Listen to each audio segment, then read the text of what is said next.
So I just rewatched the episode of Modern Family where Cam tricks Mitchell into letting that quarterback move into their house because he's like doing all these things. And like that's the episode that I rewatched the most specifically to talk about the mistreatment of Lily. But today we're not talking about the mistreatment of Lily.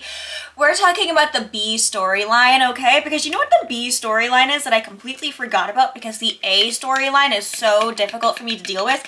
The B storyline is that Luke is having a really hard time in school, as he always has. There's a very real chance that he might not graduate, and if he does graduate, college may just not be on the table because he just doesn't have the grades for it. And the principal is there to talk to Claire and talk to Luke, and he's being a dick, okay?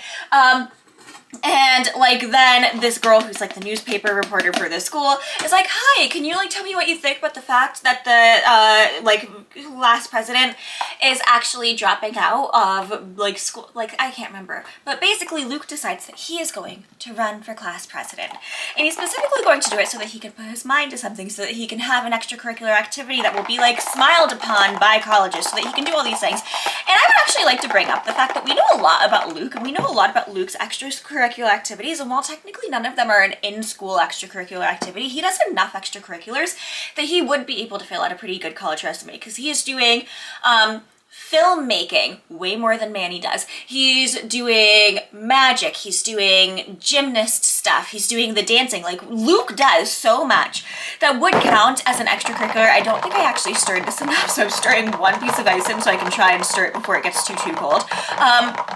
Luke does all of these things that actually do count as extracurriculars and actually could have moved his life forward, but they wanted to mock Luke because Luke is dumb, and that's the only thing that the show really ever brings up. So Luke decides that he's going to run for class president because of this entire situation. And then we get to see Manny going home. Oh, my mom's home. Okay, one sec. Okay, and we're back. My mom took my dogs for a drive. I thought I had a little bit more time to like film without her coming home. But then they came home because I have no sense of time. Anyways, what we were discussing, Manny goes to his parents. He goes to Gloria and Jay, and he's like, Luke's running for class president. He's taking this away from me. He's doing it on purpose. I was gonna run for class president. He's doing this, blah, blah, blah. And Gloria's like, oh my God, we have to put a stop to this. And Gloria's entire reasoning is that when Manny loses, he makes it everyone's problem, and he just gets so depressed and so sad, and life is so hard for him. So then Jay and Gloria go to Luke. Like they go into his bedroom. This is the first time we see them in any of the kids' bedrooms basically ever. And they're just like bribing him to not run for class president. And like Claire comes in and she's like, this is really weird that you're in my kid's bedroom. And honestly, it is really, really weird that they're in the kid's bedroom. Even if they're family, we've never seen them in this bedroom. We've never seen them have a relationship with Luke in this way. So it's weird. It's odd. It's a weird thing to do.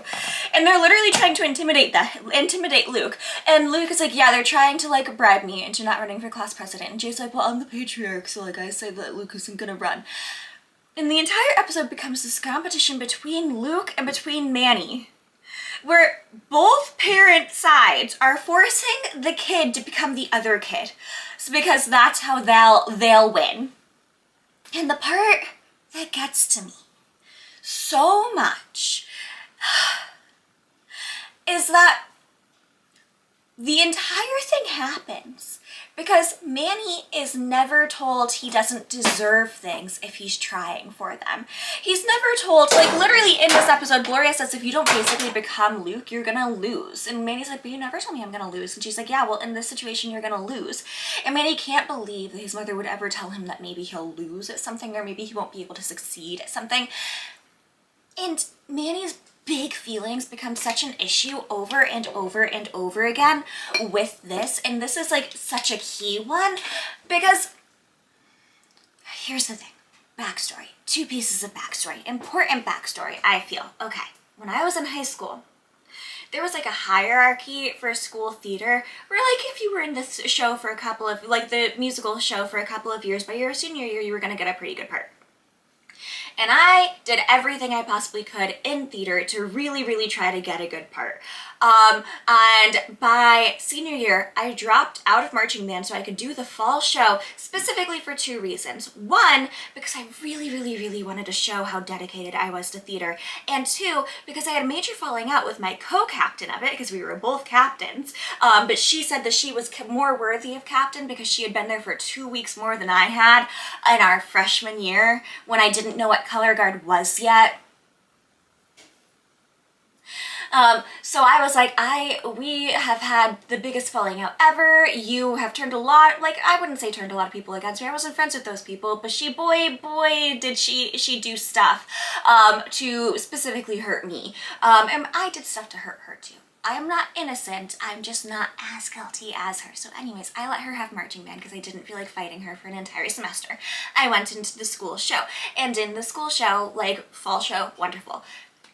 Then I go into the winter show and I'm like, okay, this is great. I have a plan. I have everything set. This is what my life is going to be. Winter show all the way.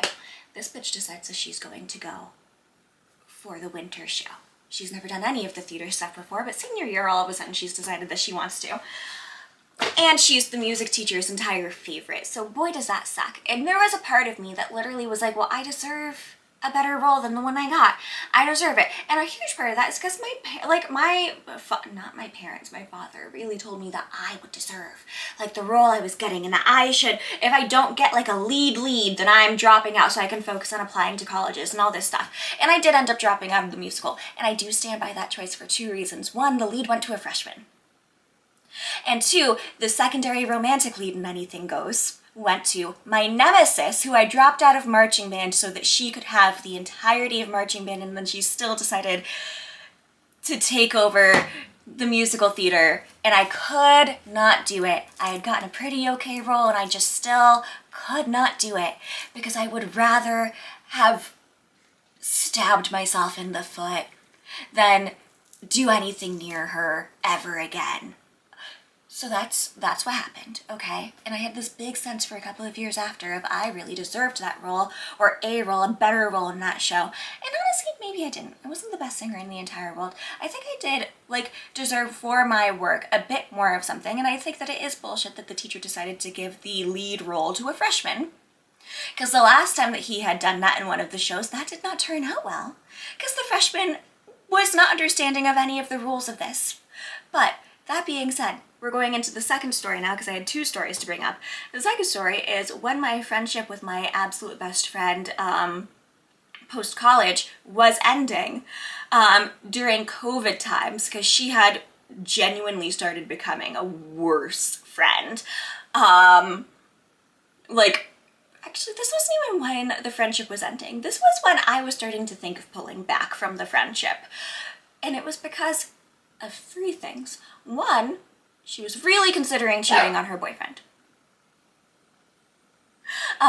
Two, every time COVID was brought up, she would bring up the fact, because one of my friends, my dog really wants to come into this room. Hi, come on. I'm just not closing the door. Two, COVID was happening. Nurses were, like, in the pits of it. My other best friend, who we were all in a group chat with, was complaining about her nurses because she would send nurses to, like, households for the disabled, and the nurses were, like, calling her every day and yelling at her and, like, screaming at her. And that was something that happened before COVID ever happened. That was just a part of her job. So she would complain about the nurses that she was dealing with, and she would be like, just fuck this. They're being so mean to me. She was going home every day crying. And again, these are women who were calling her to scream at her before any of this happened. And now, wait 1 second. This video just doesn't want to get made is what's happening. It's fine. So anyways, this friend, way before COVID, was still having these nurses call and scream at her. It was a part of her job, but it was especially harder in March and April and May of COVID. Now, this was not a job in a hospital. This was a job at, like, in, like, specifically families of disabled people's houses, where, like, they were already immunocompromised, and these nurses were basically getting mad that these people were immunocompromised and therefore they couldn't go out and see their friends, and it was an entire thing. And so the other friend, who I would later stop being friends with, like, would shame my friend for ever saying anything bad about nurses ever, because nurses are angels on earth. And I'm like, you see how the situation here is different, right? But the other thing is that while she was considering cheating on her boyfriend, I was considering April of 2020, meeting a guy I had been talking to. Muffy, no! Get down! Get down! Meeting a guy that I had been talking to for a hot second. For the entirety of the month of March, neither of us had left our homes. Okay, neither of us had left our homes. We were both like in a safe spot. He had no one that he was around, and I was like, I really want to meet him. And so I'm saying this in the group, and I'm like, I think I am gonna go meet him. Both of us have been as like strict with going out as possible. We're not seeing people outside of our strict group. My group was my parents, and his group was, again, no one. He just wasn't leaving his house because he had just moved to this area, and he was living in his mom's house that she was like selling because she had moved. So he wasn't seeing anyone. And this girl shamed me so hard for wanting to meet this guy in the middle of COVID, because it was selfish of me to want to see someone outside of my immediate circle, which would have been fine if not for the fact that a week later, she started telling me her plans to meet a completely different guy who was not her boyfriend who was also, I believe, pretty immunocompromised, so that she and this guy could bang. Now, she and her boyfriend at this time were discussing the concept of having an open relationship so she could go out and sleep with other people, because he was not really up for having things at that moment. Honestly, they weren't a good pair together no matter what. Like, they worked for a while, and then they really stopped working, and then they kept trying to push it through. So she, while this is happening, is telling me and my friend, who she's been shaming continuously all through COVID, that she's going to cross state lines to go meet this guy because she's horny. And we go, well, you've been like actually making us feel really badly for like wanting to meet anyone or like do anything in this time period. Like, we were going to be a lot safer than you wanting to cross state lines. Do you not see the hypocrisy of this? And here's where my other statement comes from. She went, well, after everything that I've been through with my boyfriend about not wanting to sleep with me for the past 2 years, I don't know, I haven't had in a long time. So I really think that I deserve this. Both me and the other friend that she was talking to were virgins. Putting that in perspective really quickly. So she's saying 2 years, ours was 23. Just saying. So the concept of I deserve this because of everything that I've been through in the past is just something that frustrates me, because it's also something that people will say when they're like, oh, I'm so happy that this happened to you. And then you honestly say, I am like so jealous. Like, I'm so jealous that happened, but I'm so happy for you.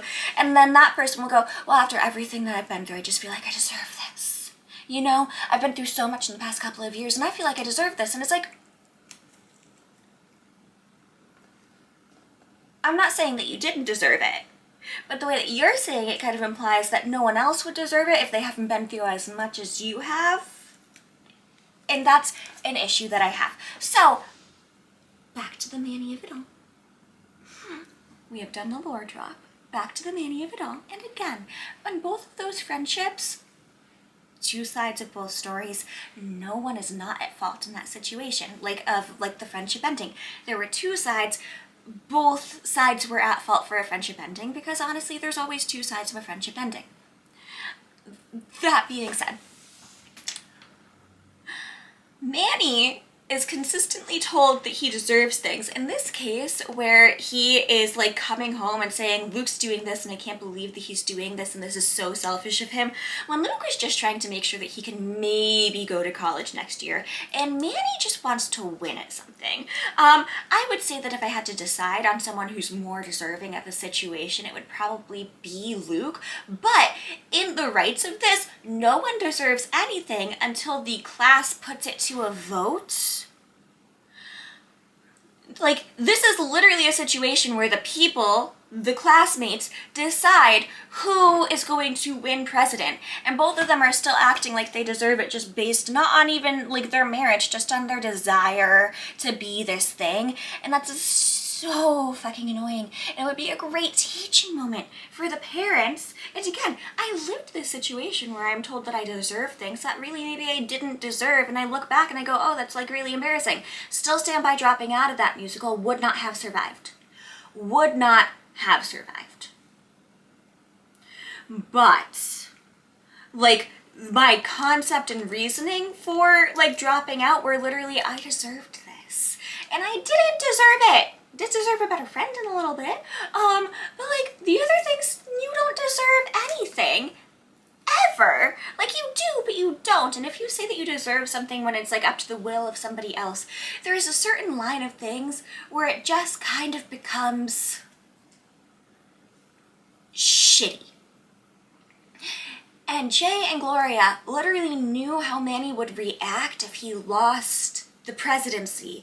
And instead of trying to prepare him emotionally for the concept of maybe losing, they instead just tried to change their son as a person and claim to their grandson that he didn't deserve anything because Manny deserved everything. And also implied that Luke was gonna have to like repeat his senior year, which was also just super duper, completely and utterly shitty. So all this being said, I hate the concept of saying that anyone deserves anything. Like, yeah, there are things. Like, you deserve good things. Everyone deserves good things, okay? What I am saying in this is no one like deserves this one specific prize because of everything that they've done unless they're at the fucking Olympics. You know what I mean? Do you get what I'm saying? Like, if you're in just a random situation and something good is happening to you and someone else is like, oh wow, yeah, no, I'm really happy for you. Like, and they're just like trying to be like, oh, I hope like soon it'll be my turn, and you bring up the fact that you've had a really difficult past, and because of that difficult past you deserve everything. It like negates the concept of like having earned things based off your merit and starts having the concept of I just like worked really hard by having a hard life to have this. And I don't know. Maybe I'm not making sense. If I'm not making sense, I'm not making sense, but I feel like I'm making sense. Does that make sense? We'll see. I'm about to go make a video where I do a fun Moscato impression, so bye!